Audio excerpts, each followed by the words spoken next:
Hello friends, આ છે રાઈ અથવા રાયડો. બંનેના છોડ અને ફૂલ બંને એક જ સરખા હોય છે, પણ એની જે ફળી છે ને, જે એની સાઇઝ નાની ને મોટી હોય છે. નાની ને ઝીણી હોય એ રાઈ કહેવાય, અને જાડી અને જરાક કલરમાં જરાક લાઇટ કલર હોય છે રાયડાનો.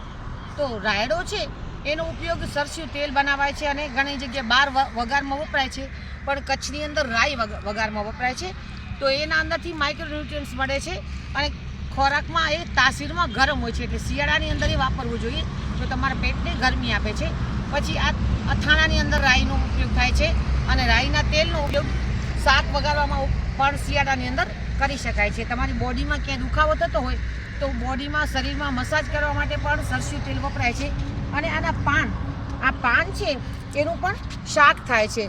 તો આ પાનના કંઈક લગભગ શાક બનાવવા માટે કરીને 2-3 ટાઈપના શાક વપરાય છે. એની અંદર આ પાન, પછી પાલકના પાન, મેથીના પાન, એ બધા સાથે વપરાય છે. અને એને સરસ આપણે શું કહે સરસો કા શાક, આપણે અહીંયા તો બહુ ઓછું વપરાય છે કચ્છમાં, પણ પંજાબમાં સરસો દા શાક અને મક્કે કી રોટી એ પ્રકારે ખવાય છે. અને આ ઝીણી જે રાઈ છે એ તમને માથાનો દુખાવો થતો હોય તો તમારા માથા ઉપર રાઈનો લેપ લગાડવાથી માથાનો દુખાવો પણ જતો રહે છે. તો બસ, થેન્ક યુ.